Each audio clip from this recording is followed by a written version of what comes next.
ito ang Kapihan sa Bagong Pilipinas.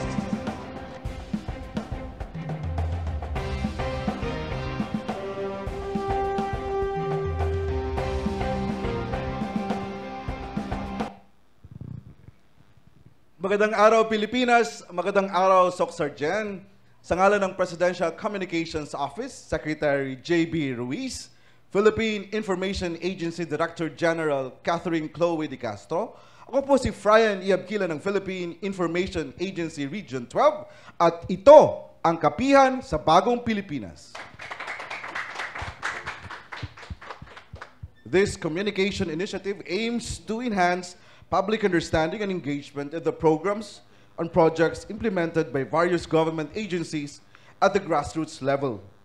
The activity further intends to amplify the policies, activities, and accomplishments of each featured department, consistent with the mandate of the administration's Bagong Pilipinas Governance and Leadership Agenda. And for our fourth episode this 2025, bawat rehiyon sa bansa ay sabay-sabay na pag-uusapan ang mga inisyatibo ng National Task Force to End Local Communist Armed Conflict o NTF-ALCAC. Makasama natin ang mga opisyal ng Joint Regional Task Force to End Local Communist Armed Conflict, Soc.Sargen, upang ilahad ang mga programa at inisyatibo sa ating rehiyon. Tayo po ay naka-live stream sa official Facebook pages ng PIA at DNR, DILG. Please like and follow our pages to be updated. Pwede din kayong mag-comment ng inyong mga katanungan at babasahin po natin yan mamaya. Mapapanood din tayo via delayed telecast sa Marble Cable Systems Inc. sa lungsod ng Coronadal. Huwag na natin patatagalin pa upang ilahad sa atin ang mga programa ng JRTF-ALCAC 12. Atin po makakasama ngayong araw ang Regional Advisor for Peace and Security ng Office of the Presidential Advisor on Peace, Reconciliation and Unity or OPAPRO, Retired Major General Edgardo De Leon. Sir, good morning. Magandang umaga po sa inyo at magandang umaga po sa mga nagsusubaybay nitong Kapihan sa Bagong Pilipinas. Ayun. Kasama din natin ang Assistant Regional Director ng Department of the Interior Local Government Region 12, Engineer Samuel Kamaganakan. Sir, good morning. Thank you, Sir Fry. Magandang umaga po sa inyo lahat. Magandang umaga po sa nanonood ng Kapihan sa Bagong Pilipinas. At of course, yung host natin, ang kasukuluan chair ng JRTF-ALCAC, ang Department of Environment and Natural Resources Region 12 Regional Executive Director, Attorney Felix Alicer. Sir, good morning. Good morning sa iyo, Fry, at magandang umaga sa nandito at sa mga nagsusubaybay nitong Kapihan sa PIA. At the outset, we would like to thank yung Presidential Communication Office and the PIA 12 on behalf of the DNR and the JRTF 12 for the initiative and efforts in facilitating this Kapihan for the JRTF ALCAC 12. Ito ay isang magandang avenue at oportunidad to promote awareness of the region's effort in bringing sustainable peace and development. Ayun, alam po namin na medyo sobrang busy po kayo, at thank you very much for accepting our invitation din, sa ating programa. Red, bilang pagsisimula, siguro yung ibang manonood hindi pa familiar masyado itong NTF-ALCAC, JRTF-ALCAC, ano pa ito. So, in brief lang siguro, ano po yung mission, yung vision po at mga mandato ng task force na ito? Okay, maraming salamat sa katanungan.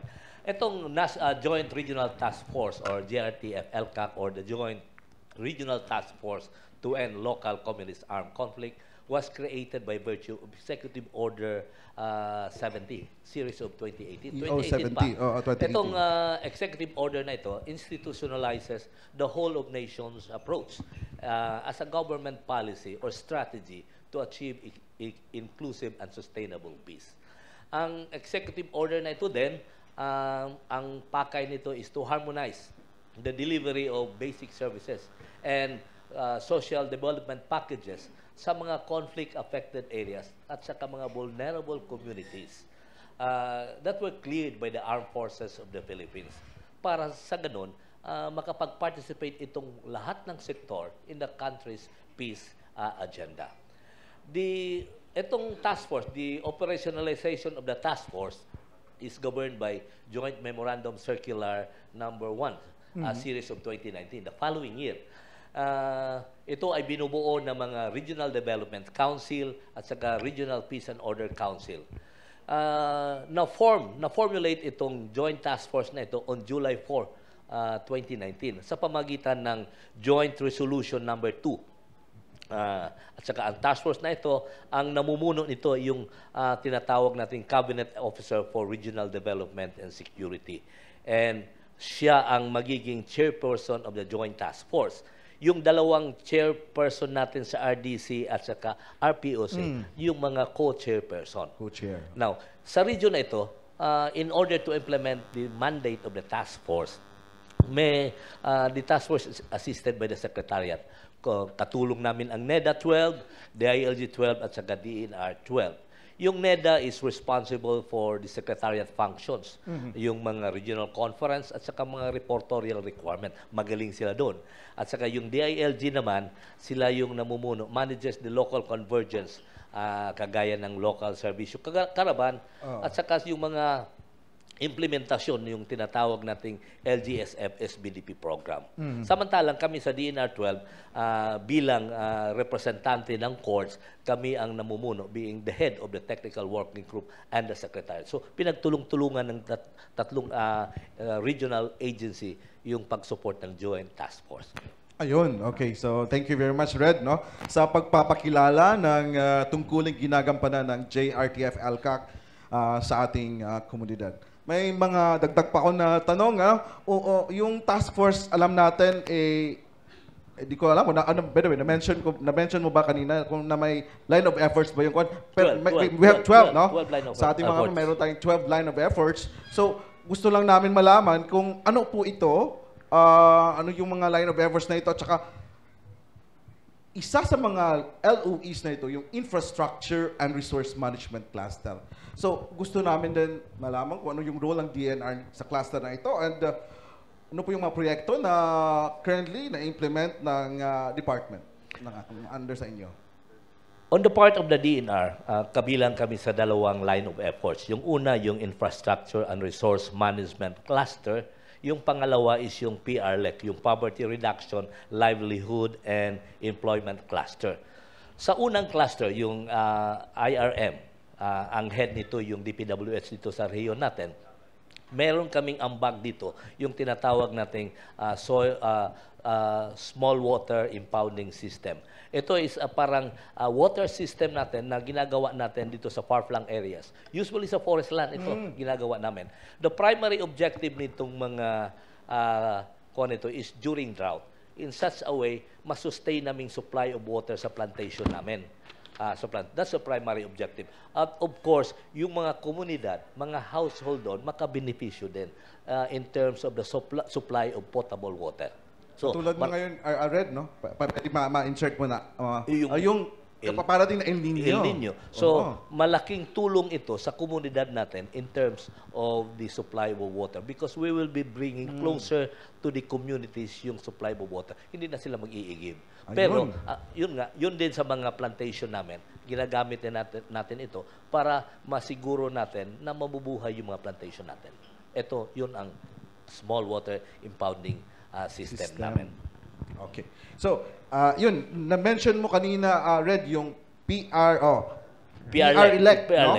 Poverty Reduction, Livelihood, and Employment Cluster. So, ano na po yung role again ng DNR sa cluster na ito? Ano po yung mga proyekto na implement ng ehensya? Sa cluster na ito, may tatlong project kami ng DNR na medyo na-align dito. Yung una, yung BDFE, yung Biodiversity Friendly Enterprise. Ang pakay nito is ilayo ang komunidad sa mga resource-intensive mga na activity. That's why tinatawag itong biodiversity friendly. So, meron kaming technical assistance na binibigay at saka mga konting financial assistance sa communities. In such a way, they can sustain ang magiging self-reliant sila. Ito ang BDFE. The other one is the assistance to the community-based forest management program, mga people's organization. Meron tayong tinatawag na CBFMA. Dito sa rehiyon, meron tayong beneficiaries. Ano po yung CBFMA? Yung Community-Based Forest Ah, Management Agreement. Kasi hindi ka pwedeng magkapatitulo doon, but we have to manage in place the people's organization. Ito ang beneficiaries namin. Oh. Yung kahugpungang mag-uuma ng Santo Niño, Magpet. Pero sa Arakan ito.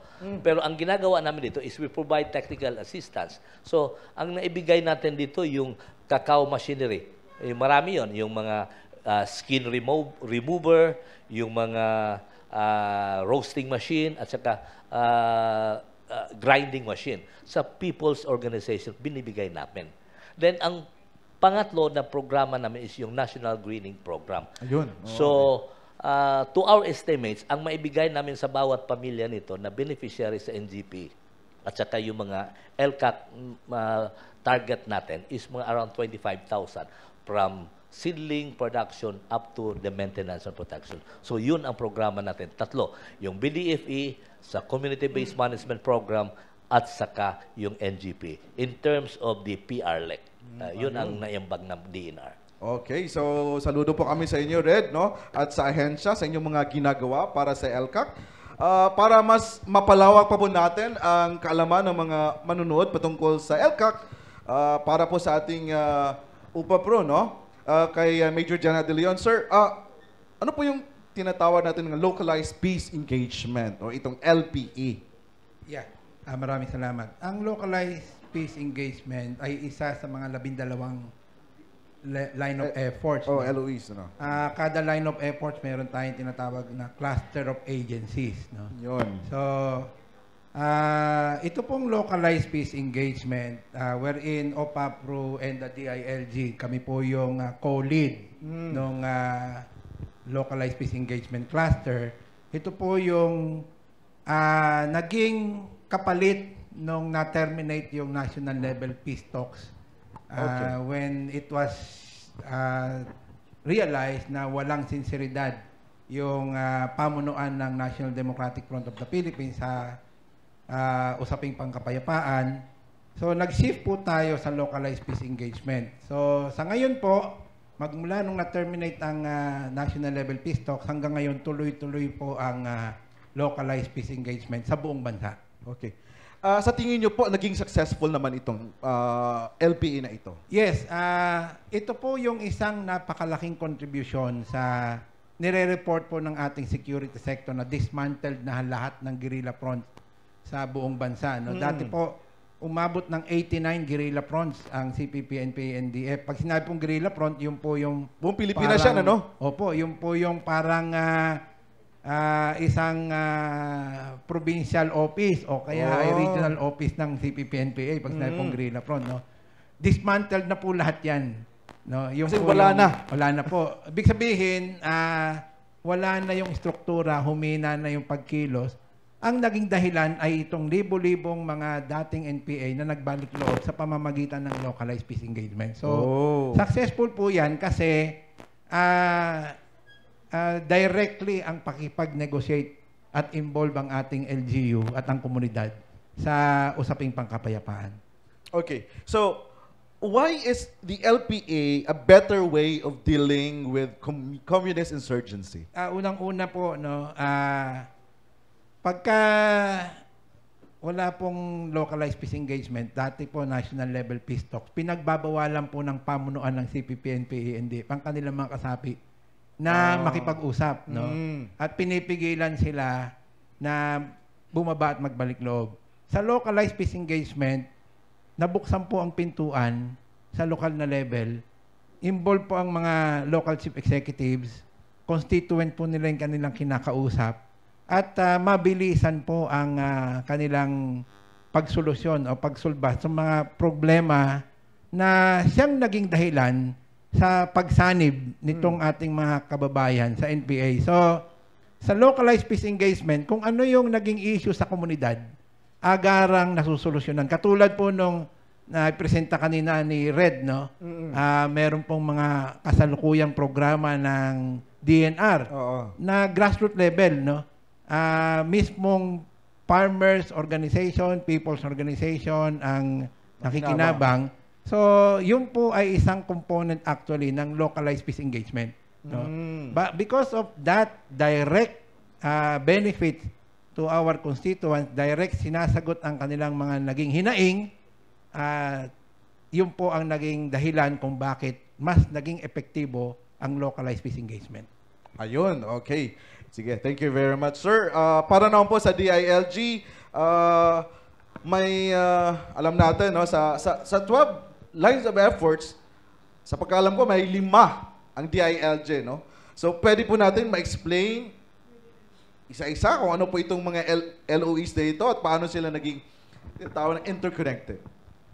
Yes, thank you very much, Sir Pry. So, ang DILG po ay siyang namumuno sa 5 line of effort, no? Each of which are playing a pivotal role in strengthening governance to foster peace and delivering essential services to conflict-affected area. These are basic services cluster, yung ating mga serbisyo na dapat makarating sa kalooban, then yung ating local government empowerment cluster, of which tinutulungan natin yung ating mga local government unit na makapagbuo ng mga programa para sa ating mga nangangailangan, no? Then we have, katulad ng sinabi kanina ni General, na meron tayong local peace and engagement cluster, no? Then ito pong ECLIP o Enhanced Comprehensive Local Integration Program or Amnesty Cluster, and isa po itong SOCBEM, yung sabi nating Sectoral Unification, Capability Building, and Empowerment Clusters. So, a one-size-fits-all solution or relying on our security sector, sabi natin, does not work in addressing local insurgency. So sabi natin, half century na yung ating pakikipaglaban, but no, this cluster o sabi natin yung sector ng ating security parang hindi kaya, no? Parang kulang. So we have this line of efforts as an interconnected gears, each playing a distinct role but all working together to achieve lasting peace and development. So while each line of effort has its distinct role, they are deeply interconnected. So sabi natin, without basic services, insurgents can easily exploit unmet needs, no? Then also, Sir Pry, without empowered LGU, development programs cannot be sustained. And without localized peace engagement, as explained kanina ni General, communities remain divided, no? Hindi magkakaisa yung ating mga komunidad. And without ECLIP, former rebel may return in insurgency. Kasi marami po tayong tulong sa kanila. Yung mga former rebels natin na hindi natin, maganda bang sabihin na nag-surrender o nagbalik loob, no? Na mabigyan sila ng pag-asa o kaya pangunahing tulong para makapag-simula. Then, without sectoral unification, recruitment efforts will continue. So that is why we at the ILG, with our partner agency, these 5 line of effort ensure that peace is built from the ground upward, empowering local government units, former rebels, and communities to take ownership of their future. So, at present, Okay. ito po yung mga basic, sir. Yun, interconnected nga talaga, no? Di dapat sila magkuhan. Kasi before, di ba, tama nga, yung insurgency, medyo, before kasi nakafocus lang yun sa army lang, no? Ngayon, lahat na ng ehensya, no?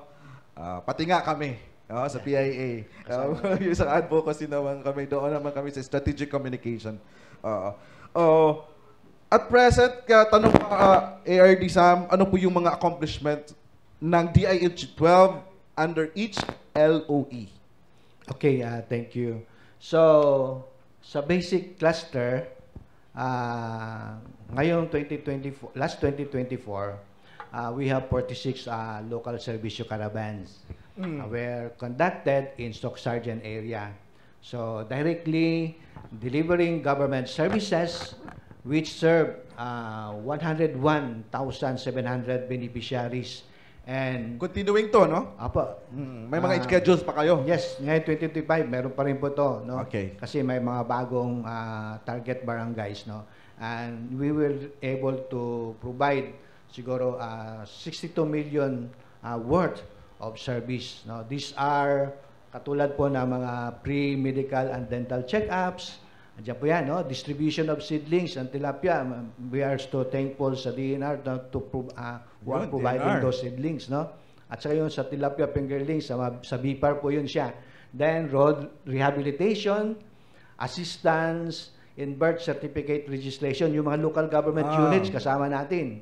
Then, pre-legal advice and notarization, yung ating PAW, no? Sumasama rin po para at least ma-inform yung ating mga communities ano yung kailangan nila anong dapat kailangan nilang gawin para matugunan yung kanilang pangailangan, no? And yung ating naman mga local government units together with the provincial ay nagdi-distribute po ng food packs and Bontis kits, no? So sama-sama po, no, from province, from national and down to the municipality. Ngayon po sa support to barangay development program, we have a total of 15 completed projects in 2024. So, mayroon pong tayong 10 farm-to-market roads, no? Easing trade and mobility. Mabilis na nilang mapalabas yung kanilang mga produkto, no? And also, for rural electrification, bringing light to isolated areas, and also for rural electrification, extending electricity access to previously underserved areas. So talagang yung malalayo, no, nakakaroon na po sila ng kuryente. And Paano ito, ARD? In partnership with the local cooperative? hindi po, kwan po ito siya. Solar, yan. mga ganyan. Yes po. Yun. Yung sila po, nagkuhan sila sa ang barangay, mayroon silang mga project na nilapit sa amin and titignan kung ito po ay pwede, then we will provide yung based doon sa ano po yung kailangan nila. Okay. So, meron rin pong water system, no, to provide safe drinking water. So, isa lang po yung humingi ng water system. Then, with regards po sa local government empowerment cluster, for CY 2025, ngayon pong year, 22 LCAC target barangays will undergo the Retooled Community Support Program. So, 22 LCAC barangays po ang target for this 2025. No? Kasi every year, nagbabago yan. So, dagdagan. So, itong dagdag ngayon 22. So, we should ensure yung direct local government unit intervention and long-term governance instability po yung tinatarget natin dyan. Para sa local, sila mismo ang katulad ng sinabi ni General na local peace engagement, sila po ang magpatuloy nito. So, we have also the localized peace engagement cluster. No? Last year, 180 barangays ang na-train natin on early warning and prevention and response, o itong EWPR, in partnership with NICA, AFP, and PNP, of which ini-enhance po dito yung kanilang capacity to detect, to prevent and detect conflict. Then, meron pa tayong partner NGO, ito Mahintana Foundation Inc., no? They conducted various trainings on targeting youth on peace efforts. So, ito yung nabigay nila. Training on culture of peace, meron pa tayo sila noon. Integrating health, safety, environment, and culture of peace. Then, they also provided leadership training for madrasa administrator. Then, we have also itong ating enhanced Comprehensive Local Integration o yung sinasabi nating ECLIP and Amnesty Cluster. So, a total of 179 former rebels and former violent extremists were provided immediate assistance. And ito po ay 7 million in livelihood assistance was allocated to support the reintegration of former rebels through business, startups, and skills training. Then in Socsargen, last November 2024, we conducted the ECLIP Regional Summit. And last September 2024, the provincial government of South Cotabato hosted the FRs and FBEs Summit, which the program was followed by a releasing of the ILG financial assistance to 25 former rebels kasi sila po yung nag-surface that time. So, then yung number 5 po, sir, Sir Pry, itong sectoral unification, capability building and empowerment cluster. So, in Socsargen, we have 120 IP and community youth leaders gathered in Socs, Peace, Wimburi 1.0 and 2.0. So, ito po yung parang pinapakita natin sa kanila ano yung magandang, ano yung positive peace, no? Then we have this Idadait Youth Camp was participated by 60 empowered youth leaders. Mayroon po kaming ginawang program na kung saan gigather po namin sila para at least sila mismo ma-express nila yung kanilang sarili with regards sa peace, no? Then we have 118 families in Calamansig, Sultan Kudarat receive livelihood programs, and ating pong mga PNP kasama sa Philippine National Police conducted dialogue with IPs, IP leaders, and madrasa to strengthen peace effort. Yun po yung sa 5 cluster. Grabe, medyo ang dami po. ginagawa ng, of course, kasama na po ng ibang ahensya Yes, ng gobyerno yan. Pinagtutulungan naman yan eh. At this point, sa ating mga kababayan, ating pong bigyan ng pagkakataon ating mga media partners na magtanong, no? Baka may mga katanungan pa sila hinggil sa programa ng NTF LCAC. Sa ating mga kasamahang media, bago po ang ating tanong, ay magpakilala po muna tayo. Okay? First question. Good morning. Ar Saludo from EBS-CBN. Ang tanong po, task force operates within identified LCAC barangays in the region. How many of these identified LCAC barangays were implemented with PPAs by the Department of Environment and Natural Resources under GAA? And do we have data on how many people were benefited by these projects? Ayun. Yeah. Thank you. Salamat sa katanungan. Nabanggit ko kanina na yung mga intervention namin, yung proyekto namin na na-align dito sa GRTF LCAC is BDFE, yung Swiss namin, at saka CBFM at saka NGP. Now, insofar as the biodiversity-friendly enterprise, meron kaming 7 barangays na tinutulungan, 7 implemented BDFE. Within the 5 barangay yun ang na-implement natin with a total beneficiary of 317 na PO members as projected. Sa Swiss naman, yung isa sa under the IRM cluster, dito sa rehiyon, Ano po yung Swiss?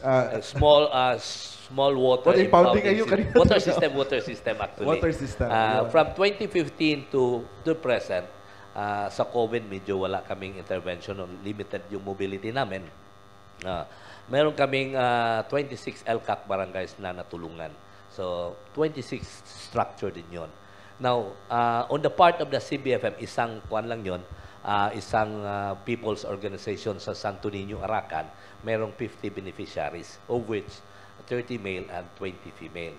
Sa NGP na naman, yung pangatlo naming kuan is pang-apat pala na intervention namin is 8 LCAC barangays. Kasi sa Rion kasi may identified, marami kaming interventions in other barangays. Pero sa LCAC barangay identified, meron kaming 8 LCAC barangays na medyo nalagyan ng NGP projects involving 672 individuals. Yon. Thank you, sir. Thank you. May dagdag lang ako, parang rejoinder lang, Red, no? Paano na-identify na ganito yung kuwan? Sila ba yung nag-request? Paano yung kayo nag-identify sa mga ganitong mga barangays? Paano yan? Given na kasi yung mga LCAC barangays, at saka most of these LCAC barangays, yung mga vulnerable communities are in the forest land. Yun naman ang medyo under sa aming jurisdiction, yung forest land. So meron kami mga proyekto doon kasi yung pangangailangan nila, tubig at saka financial and technical assistance, kaya binubuhos namin doon yung mga project plan. Ayun, okay. Next question. Good morning, mga RDs, and to the rest of the panelists. Nika Pama from the XKG 92.5 FM, Radyo Rapido, Coronadal. Ang tanong ko po ay para po sa ating taga-OPAPRO. Sir, ano po itong tinatawag nating transformation program and ano po ang mga objectives and components po nito? Maraming salamat po. Ang transformation program po ay isang hakbang na kasunod ng localized peace engagement. Kasi ang localized peace engagement, ang intention niyan ay mahikayat ang mga rebelde na magbalik loob. Nabanggit ko nga po kanina, libo-libo na po ang nagbalik loob. Ang transformation program ay ang kasunod na hakbang, no? Pagkatapos magbalik loob, paano naman ang kanilang pagbabagong buhay, no? Yung transformation. At yung transformation, hindi lamang po para sa dating rebelde, kasama po ang komunidad na kung saan ay dating naging apektado ng conflict at transformation din ng pamilya ng mga dating rebelde. Kasi po yung rebellion, marami pong naapektuhan. Hindi lang yung former combatant, no? Pati yung kanyang pamilya, at pati yung kanyang komunidad na pinanggalingan. Actually, kaya siya na-recruit ay dahil nagkaroon ng conflict sa loob ng kanilang komunidad. So, sa ilalim po ng transformation program ay sinisiguro na ang isang nagbalik loob na dating rebelde ay mabigyan ng tamang seguridad. Kasi po pag ang isang NPA ay nag-surrender o nagbalik loob, meron po siyang tinatawag na sentensyang kamatayan magmula sa kanyang mga dating kasamahan. So, isang tinitignan po natin sa transformation program ay siguraduhin na siya ay may karampatang seguridad. Pangalawa, yung component sa socio-economic and livelihood. No? Kung makikita nyo, all other LOEs o line of efforts ng NTF-ELCAC may patungkol sa livelihood. So sa transformation program, detalyadong inaalam po sa mga dating combatants at saka dating komunidad na apektado kung ano talaga yung kanilang pangangailangan at kinakala po natin yon sa iba't ibang ahensya para ma-focus sa kanila. So transformation of communities through socio-economic intervention. Ang isa pa is yung healing and reconciliation. No? Kasi ginalit po ng mga kadre ng komunista, local communists, yung mga tao sa kanayunan. No? Nagalit po sila sa gobyerno. So, ang isang programa po ng transformation ay magkaroon ng healing process ang mga nasa komunidad with the government. No? So, yung RCSP ng DILG is also intended for that. Pero dito po, inaalam po sa pamamagitan ng transformation program, ano yung mga issues na ginamit ng CPP-NPA na propaganda para galitin ang taong bayan at magrebelde laban sa gobyerno. So, isa po yun sa nilalaman ng transformation program, no? Magkaroon ng healing and reconciliation. And lastly, ang pang-apat na component ng transformation program ay yung magkaroon ng confidence. Yung mga dating naging rebelde sa kanilang pagbabalik loob, meron po kasing stigma na dati silang rebelde, no? Hindi sila tinatanggap ng publiko. Gusto nga nilang bumalik sa komunidad, pero parang meron namang stigma na So, inagawan po natin ng paraan na muling bumalik ang kumpiyansa sa sarili ng mga dating rebelde. Kasama din po sa confidence building measure yung mga nasa loob pa na rebelde pa ngayon o mga remnants o naglalaylo, no, na magkaroon ng kumpiyansa na sumunod sa panawagan ng ating gobyerno ng reconciliation at pagkakaisa. So, yun po yung 4 na components ng transformation program. It is intended to sustain the gains of the LCAC. So, hindi po pwede kasi mag-stagnate ng LCAC, no? Na-dismantle na yung guerrilla prawns. So, what's next? No? Kailangan ma-prevent natin yung magre-recover uli yung mga na-dismantle na guerrilla prawns. So, we really need to do a complete transformation, and that includes the behavior of the people that were once radicalized, the behavior of the community para tanggapin yung dati nilang mga kasama na nagrebelde, at kasama na rin ang behavior ng tayong mga nasa gobyerno, no, para bigyan natin ng focus ang pag-address sa sustainment nitong kapayapaan. Maraming salamat po. Thank you very much. Next po. Good morning, Alex Ramos ng Brigada Coronadal. Good morning, ARD, engineer ng DILG po. Ang Support to Barangay Development Program ay isang key initiative sa ilalim ng Executive Order number 70. Paano po natin na-identify ang mga target barangays at paano po na papakinabangan ng mga barangay dito sa Region 12 ang ating SBDP po? Good morning. Okay, thank you very much. Good morning po. So, before the barangay can qualify as a beneficiary of SBDP projects, it must first undergo the Retooled Community Support Program or the RCSP process. No? This involves several key steps. Una, they have to form a municipal core team. The LGU, along with national government agency and security forces, mobilizes a team to assess the barangay needs and ensure proper coordination. Kasi alam nyo po, mayroon pong nagawa noon ang mga military na pumasok sa area na nakuha na nila, no, na clear na nila yung barangay. Then titignan, yung pumasok sila, mayroon pong CSP. Meaning, tinignan kung ano talaga yung kailangan, bakit nag-rebel dito sila. Then,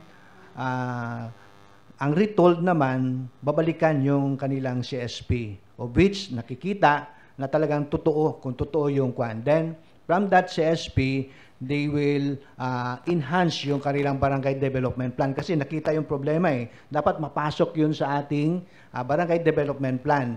Sa kanilang barangay development plan. Kasi, once na hindi yun mapapasok, hindi yun mapupunduhan kahit na national government. So, dapat kasama siya doon sa barangay development plan. Of which, kasama yun po siya sa assistance na binibigay ng DILG para mapa-enhance yung kanilang barangay development plan. Then, yun, doon na magkakandak ng local service caravan. Doon sa local service caravan, dapat alam na ng mga bawat agency ano yung kailangan nung barangay bago sila papasok. So, this caravan brings government services directly to the community, ensuring that residents immediate benefit from social program, livelihood assistance, and basic services. Now, you may ask, how is the list? No? Yun ang problema, yung list. Saan ang galing yung list? So, list ng RCSP na mga target barangays were determined. So, the process began with the Armed Forces of the Philippines, yung ating AFP, through its CSP, yung sinabi ko kanina. So, gikandak nila yon through ground assessment. Then, once, no, the barangay is officially cleared, no? Declared sila na clear barangay na kayo of insurgent threats, the AFP, PDO o yung Peace and Development Office ng Armed Forces endorsed it to the National Task Force to end local communists o Task Force, NTF-ELCAC. So yung taga NTF-ELCAC naman then forwarded the list to the DILG. This final list is where the RCSP target barangays are identified, ensure that support to barangay development program interventions are implemented strategically in areas that need them most. So dapat doon talaga sa mga areas na kung kailangan nila, no. So the retooled Community Support Program or RCSP is anchored on the positive peace framework, no, ensuring that development efforts do not end with infrastructure or livelihood projects, but rather create a lasting environment where peace can thrive. Positive peace is about addressing the root cause of conflict through its key pillars, which include good governance, no? Katulad ng sinabi kanina, ano yung mga propaganda, dapat wala na yun. Dapat makita nila ang ating gobyerno ay talagang para sa kanila. Then, equitable resource distribution. Nakita rin natin ang programa ng DNR kung paano yung nangyayari, no? Then, human capital development. Dapat i-capacitate natin sila. And siguro yung economic opportunities na paano naman mayroon silang mga produkto, so paano yun sila maging pera yung kanilang produkto. So yun, yung economic opportunities nila na mayroon po silang access sa market. Yun pa. Yeah, thank you. Next. Good morning once again, RDs. RJ Umagaptiad from 90.5 Good Vibes Radio, Coronadal. My question is for DNR. For calendar year 2025, which LCAC barangays in Region 12 are identified as project areas of DNR 12 PPAs? Salamat sa katanungan. Mabuti na tanong yan kasi yun palang didiscuss ko kanina, RD Fry, is yung accomplishment ko 2024 and before and prior. So ito ngayon, tamang-tama kasi for 2025, meron ba kaming naiambag? So for 2025, meron kaming 5 barangays identified for the so-called biodiversity friendly enterprise. 5 yon. Na-identify na yun at saka LCAC barangays ito for BDFE. For the small water impounding system for 2025, meron kaming 8 na projects sa 8 LCAC barangays with ang suma total nito in terms of cubic meter is 115 cubic meter storage capacity yan. Ang budget nga kabubuan nito, maliit lang pero meaningful na ito, 8,425,000. Yun lang ang sa NGP, meron kaming NGP na intervention din. Yung mga 4 na LCAC barangays. Nandyan yan sa Barangay Lumuyon, malapit yan sa yung tinatawag nating guerrilla front before, New La Union, Tikulab, Kiamba, and Maitum, Sarangani Province. Yun ang mga proyekto natin for 2025. Ayun. Thank you. Last 2 questions. Sige. Yes, ma'am. Yes po, good morning po sa ating mga panelist. Krista De Leomos from 107.3 Radyo Latigo FM.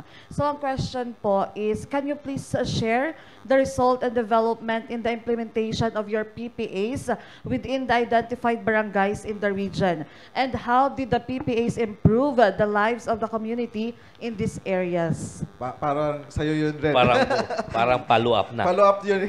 Yung NGP natin, yung panghuling programa namin is ang objective yun is poverty alleviation, livelihood assistance, and to contribute to the restoration of forest cover. Kaya nga nag-reforest tayo.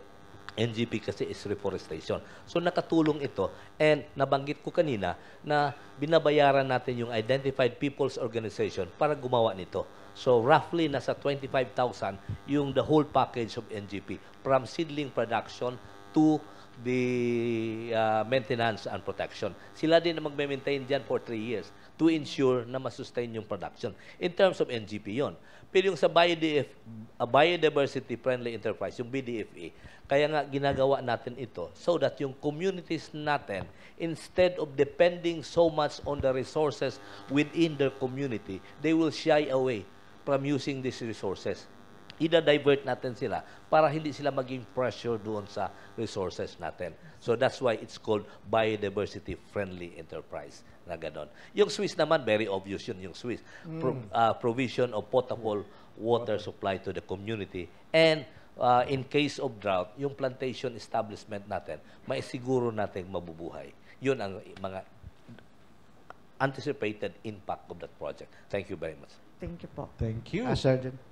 Yes, Yun yung oh. kayang kwento po. Kasi sa SBDP po, no, we have sabi dito sa aming statistic, sa LCAC barangays, from 2019 to 2023, we successfully completed 324 projects across the region. So, this project includes farm-to-market roads, Okay. water and sanitation system, health stations, meron po, then rural electrification and also school buildings. Yeah, po. Yun. Oo.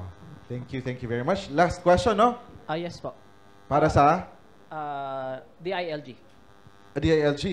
Yes po. Ang tanong ko po regarding sa ECLIP program ng DILG, itong Enhanced Comprehensive Local Integration Program. Ito malaking tulong sa mga former rebels, especially sa transition ng pagbalik loob sa gobyerno. Sa DILG, pwede po ba ma-explain kung ano po yung programang ito at paano makakatulong sa komunidad, lalong-lalo na sa mga LCAC areas sa Rio? Okay, thank you very much, sir. So, ang ECLIP po is not just encouraging yung former rebels at sa yung ating mga former violent extremists to lay down their arms. It is about giving them the opportunity to rebuild their lives and contribute positively to their communities. So, i-rebuild nilang lives tapos hindi sila maging sakit ng ulo ng komunidad, no?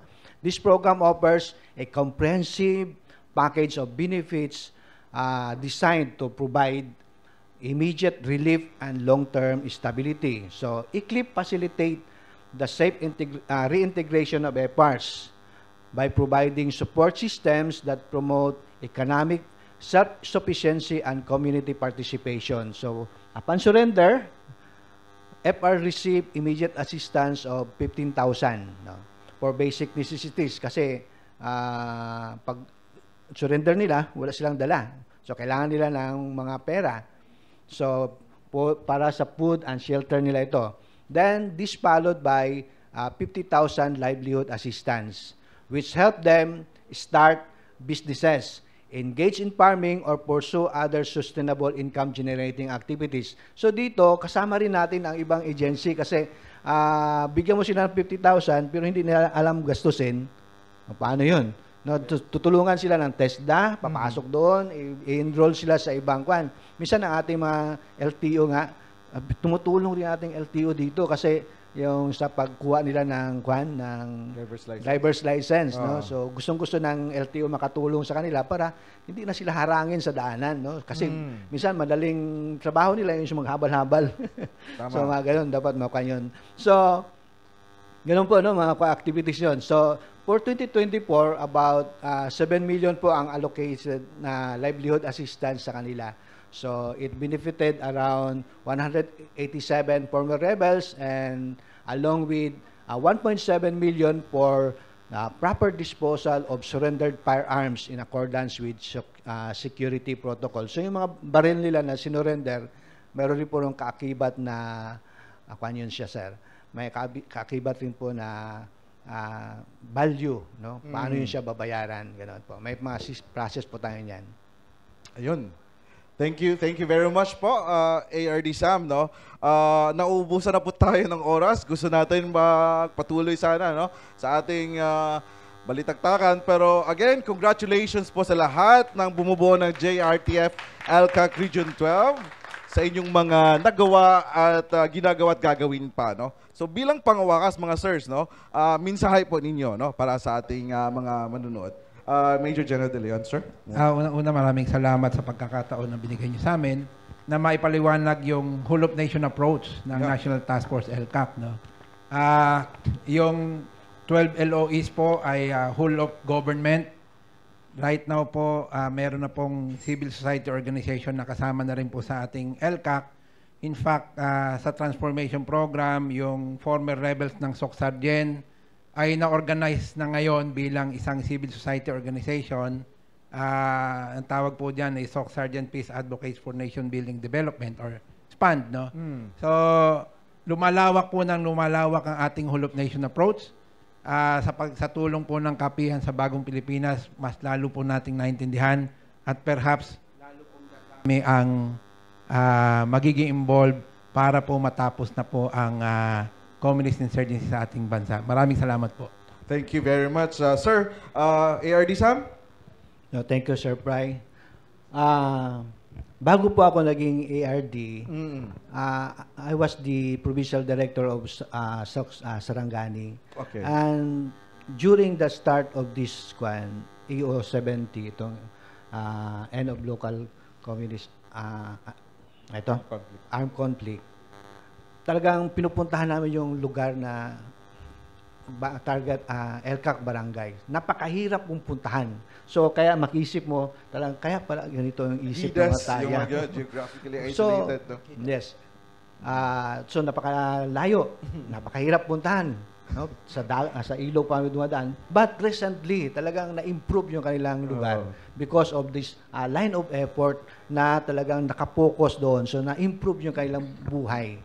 Then, ang sabi ni Mayor ng isang lugar na yon, sa noon, talagang ang daming taon humihintay sa isang truck na papasok doon para makasakay. Ngayon, sila mayroon na silang sariling sasakyan na makapasok doon sa kanilang lugar. Wow. So napakaganda pong nangyari. So we just hope, no, through your efforts sa ating PIA, sa ating Office of the Presidential Communication, ay maparating po itong mga kaginhawahan o kaunlaran na nagawa ng ating pamahalaan dito sa kalungsuran, no? Because alam natin na doon nakita nila maganda, but dito sa atin parang kulang yung paano ito siya na parating na maganda yung nagawa ng ating pamahalaan.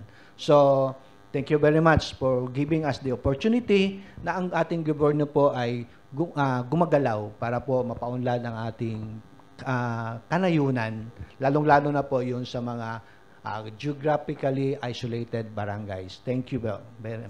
Thank you very much, sir. Ayun po. DNR Red, sir. Muli, pasasalamatan ko ang Presidential Communications Office and the PIA 12 for Yes, sir. Thank you. in this event for facilitating this discussion. Now, you have seen or heard na since 2019, we have done so much. Yes. Na marami na tayong interventions, may success na tayo sa dismantling of guerrilla front. Meron na. Pero it's no time to celebrate. Kailangan pa natin ituloy yung mga effort natin, Correct. yung intervention natin. At saka nakita natin sa explanation ni General De Leon na yung problema pala sa insurgency is not at all a military solution. It requires a convergence of all government agencies. Whole of government at saka whole of nations approach. Ibig sabihin, ituloy para natin yung mga trabaho natin. So, tulong-tulong tayo. Maraming salamat. Magandang umaga sa inyo lahat. Ayun, tulong-tulong. At of course, ipagpatuloy po natin ito. Again, thank you very much sa ating mga guests, no, sa Joint Regional Task Force to End Local Communist Armed Conflict. Of course, isa-isa natin, no, yung Regional Advisor for Peace and Security, retired Major General Eduardo De Leon ng UPAPRU, of course. Assistant Regional Director ng DILG 12, Engineer Samuel Kamaganakan. Of course, yung Regional Executive Director ng DNR Region 12, Attorney Felix Alisor. Thank you very much for hosting this kapihan din. Sa ating mga manonood, antabayanan po ninyo ang ating susunod na episode sa araw pa rin ng Martes, sa ganito ring oras. Ano kayang departamento na naman ang magbabahagi ng kanilang key accomplishments? Sa ngalan ng Presidential Communications Secretary J.B. Ruiz, Philippine Information Agency Director General Catherine Chloe De Castro, ako po si Frian Yabkila ng Philippine Information Agency Region 12. Maraming salamat sa iyong pagsuporta at pagtutok sa aming programa. Hanggang sa susunod na episode ng Kapihan sa Bagong Pilipinas.